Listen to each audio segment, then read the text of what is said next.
Alright, with practice and mental preparation, this tutorial will teach you how to flare to airflare or flare to handstand so you can do other power move transitions. Alright, first thing you want to do before you get started is get warmed up and stretched out. This stretch right here helps a lot with the flare, as well as airflare and other power moves. If you want a complete guide on stretching, check the annotation below or check the link in the description. Alright, now a good prerequisite before training flare to airflare is to have at least one good flare and one good airflare, although having airflares is not completely necessary because you can learn airflares by learning flare to airflare. So I would say at least one good flare in the front and decently high in the back before you continue.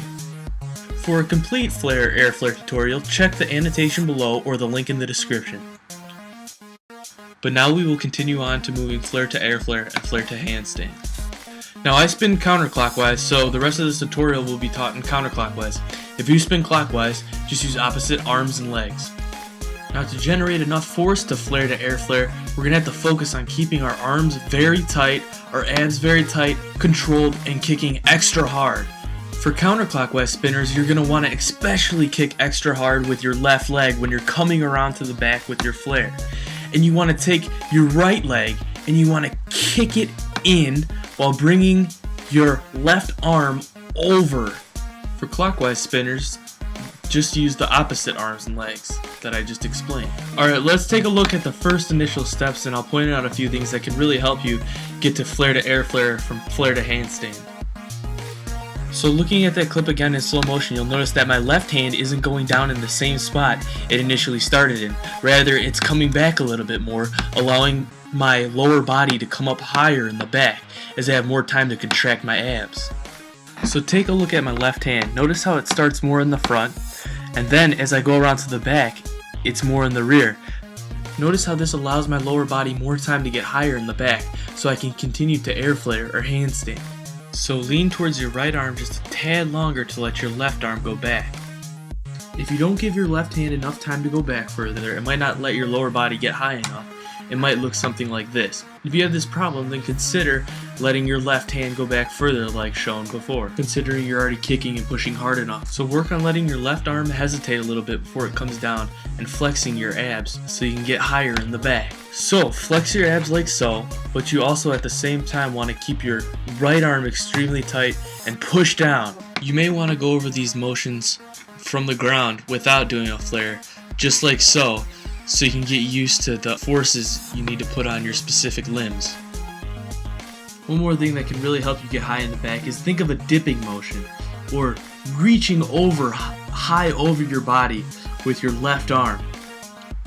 And when you throw your left arm down, you squeeze your abs and pull yourself to the back so you can get up to your airflare or handstand.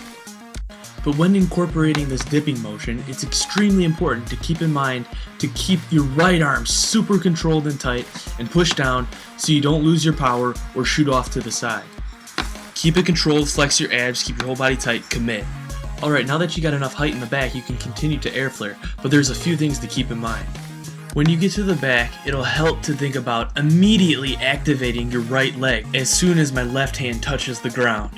For clockwise, you want to activate your left leg as your right arm touches the ground. By activating, I mean you want to immediately throw your right leg over as soon as that left hand touches the ground.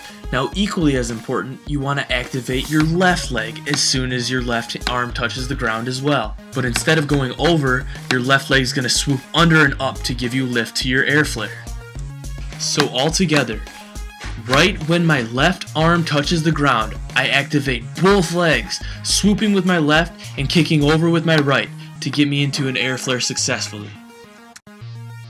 To get up to a stopping handstand from a flare may actually be considerably harder than going from flare to airflare because it requires you to stop your momentum.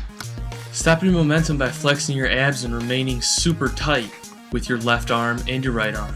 But for those wanting to continue to a 90, same applies as the airflare. You want to activate your legs immediately when your left hand touches the ground, or right hand for those going clockwise. So flare to handstand, all the same notions apply.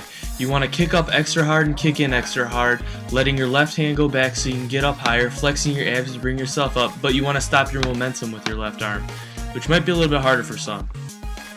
Now some people may have a problem with their right leg touching the ground as they're trying to go to an Airflare or a handstand.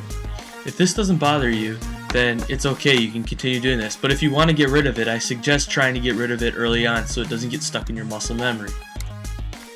To clear the right leg from the ground is simple. You basically just need more power and energy, and you need to focus more on keeping your arms and abs tight and squeezing your abs as you go to the back. Think of it like this: you want to kick with your legs as hard as you can, pulling your body away from itself, but at the same time you want to squeeze with your abs as hard as you can and keeping your arms as tight as you possibly can, bringing your body back into itself, creating that force that'll get you high in the back and give you enough energy to go into an Airflare. So kicking super hard while remaining tight will help you clear that leg, but this is going to be acquired through repetition and practice. So be patient and keep working for it, keep believing in yourself. I hope this tutorial helped you guys out. Thanks for watching, and please don't forget to subscribe to Pygmy123. You make me really happy.